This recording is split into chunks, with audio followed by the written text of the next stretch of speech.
अस्सलाम वालेकुम दोस्तों, मैं हूं नासिर और आज के इस वीडियो में मैं आप लोगों को सिखाऊंगा वेरिएबल्स कि हम जावास्क्रिप्ट के अंदर वेरिएबल्स किस तरह से बना सकते हैं और वेरिएबल्स किस तरह से काम करते हैं। तो आइए शुरू करते हैं।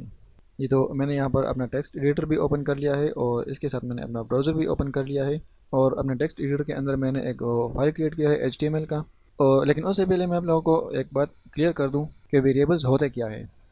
बेसिकली जिस तरह से हम HTML के अंदर डेटा स्टोर करने के लिए div का यूज़ करते हैं, तो उसी तरह से हम जावास्क्रिप्ट के अंदर वेरिएबल्स का इस्तेमाल करते हैं। जावास्क्रिप्ट के अंदर हम किसी भी डेटा को स्टोर करने के लिए वेरिएबल्स क्रिएट करते हैं और ब्राउज़र में जहाँ पर वो डेटा शो करवाना हो तो फिर उसी वेरिएबल को कॉल करके वो डेटा शो करवा लेते हैं। तो ये सब कुछ किस तरह से होता है ये भी मैं आप लोगों को प्रैक्टिकल करके दिखा देता हूँ। तो सबसे पहले तो मैं यहाँ पर HTML का बेसिक स्ट्रक्चर ले लेता हूँ और यहाँ पर आता हूँ। तो यहाँ पर मैं जावास्क्रिप्ट के लिए स्क्रिप्ट टैग लगाता हूँ और इसी स्क्रिप्ट टैग के अंदर मैं जावास्क्रिप्ट का कोडिंग करता हूँ। तो वेरिएबल के लिए वेयर नाम का एक स्टेटमेंट है, ये हमारे पास हो गया वेयर। और किसी भी वेरिएबल को क्रिएट करने के लिए उसको नाम देना लाजमी होता है, क्योंकि जब तक हम उसको नाम नहीं देंगे तो उसकी डेटा को हम शो नहीं करवा सकते। तो इसको मैं नाम देता हूँ x और इज़ इक्वल टू, यहाँ पर मैं डेटा कुछ भी यहाँ पर मैं लिख सकता हूँ। मैं फॉर एग्जांपल यहाँ पर लिख देता हूँ this is my first variable और यहाँ पर यह सेमीकोलन लगाकर इसको बंद कर लेता हूँ और कंट्रोल एस करके सेव करता हूँ। तो हमारे पास कुछ भी शो नहीं हो रहा है, क्योंकि ये हमने शो करवाया ही नहीं।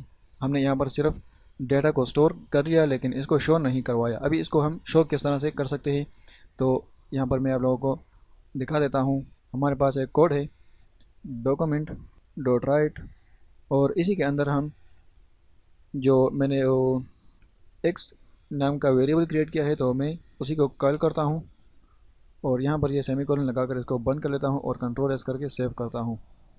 सॉरी, यहाँ पर मैंने ये पेज ओपन नहीं किया, मैं इसको ओपन इन ब्राउज़र कर लेता हूँ।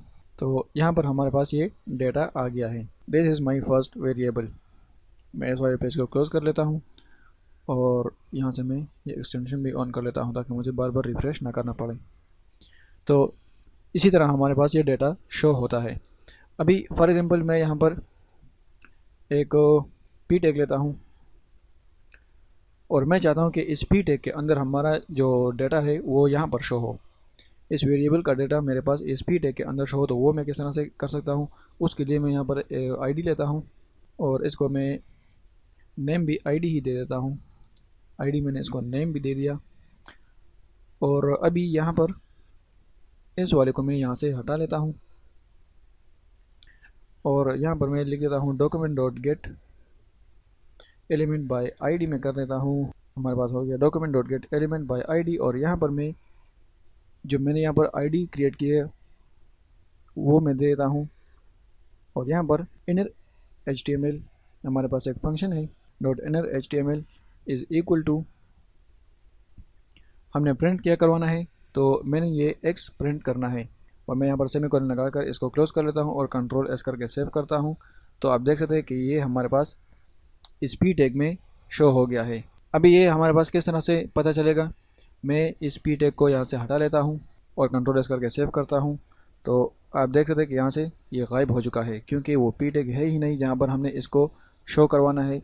यहाँ पर हमने आईडी दी है कि इस आईडी के अंदर ये शो हो, तो वो तो यहाँ पर मौजूद ही नहीं है, तो इसीलिए ये शो नहीं हो रहा है। जैसे मैं यहाँ पर अभी मैं H1 टैग के अंदर इसको शो करवा लेता हूँ और इसी को मैं आईडी दे देता हूँ, यही आईडी नेम में दे देता हूँ और कंट्रोल एस करके सेव करता हूँ। तो आप देख सकते हैं कि यहाँ पर हमारे पास ये H1 टैग के अंदर शो हो गया है। तो इसी तरह से हम वेरिएबल्स क्रिएट करते हैं और जहाँ पर उसकी डेटा की ज़रूरत होती है तो हम वहाँ पर उस वेरिएबल को कॉल करके वो डेटा शो करवा देते हैं अपने ब्राउज़र में। अभी फॉर एग्ज़ाम्पल मैंने ये किसी बटन के साथ इसको अटैच करना है कि जब कोई बटन पर क्लिक करे तो ये डेटा हमारे पास शो हो। तो मैं यहाँ पर कर देता हूँ दिस इज़ पैराग्राफ और यहाँ से मैं ये फंक्शन हटा लेता हूँ, ये जो है इसको मैं हटा लेता हूँ और कंट्रोल एस करके सेव करता हूँ। तो आप देख सकते हैं कि यहाँ पर ये पैराग्राफ के अंदर हमने जो कुछ लिखा है दिस इज़ पैराग्राफ, तो ये हमारे पास यहाँ पर शो हो रहा है। अभी यहाँ पर मैं एक फंक्शन लेता हूँ, तो ये हमारे पास हो गया फंक्शन। और अभी इस फंक्शन को मैं नेम देता हूँ, मैं m1 कर देता हूँ। और यहाँ पर मैं आर्गुमेंट कोई नहीं देता, इसको मैं खाली रहने देता हूँ।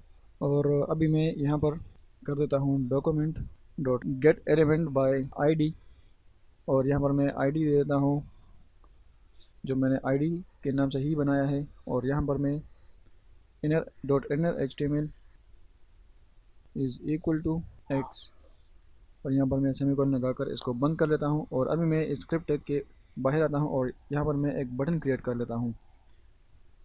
तो बटन के लिए मैं बटन टैग लेता हूँ और इसकी टाइप मैं कर देता हूँ बटन, और यहाँ पर मैं ऑन क्लिक कर देता हूँ। ऑन क्लिक मैं कर देता हूँ। यहाँ पर जो मैंने फंक्शन क्रिएट किया है, फंक्शन का नाम मैंने यहाँ पर m1 दिया है, तो मैं यहाँ पर इस फंक्शन का नेम देता हूँ और कंट्रोल एस करके सेव करता हूँ। देखिए यहाँ पर हमारे पास बटन तो आ गई, लेकिन यहाँ पर मैंने इस बटन में कुछ लिखा नहीं है, इसको कुछ नाम नहीं दिया, तो मैं यहाँ पर लिख देता हूँ क्लिक टू चेंज। आप कुछ भी लिख सकते हैं, यहाँ पर क्लिक हेयर भी लिख सकते हैं, कुछ भी लिख सकते हैं, जस्ट ये बटन में शो होगा। यहाँ पर ये देखिए यहाँ पर ये शो हो गया क्लिक टू चेंज। अभी जैसे ही मैं यहाँ पर क्लिक करूँगा तो ये पैराग्राफ जो है ये चेंज हो जाएगा, जो कि हमने यहाँ पर ये वेरिएबल क्रिएट किया है, तो ये वेरिएबल यहाँ पर रन हो जाएगा। आप देख सकते हैं कि जैसे मैंने यहाँ पर क्लिक किया तो यहाँ पर ये चेंज हो चुका है। This is my first variable. तो आई होप कि आप लोगों को इतना समझ आ गया होगा, और अगर फिर भी कोई मसला हो तो आप मुझे कमेंट करके बता सकते हैं। Thanks for watching.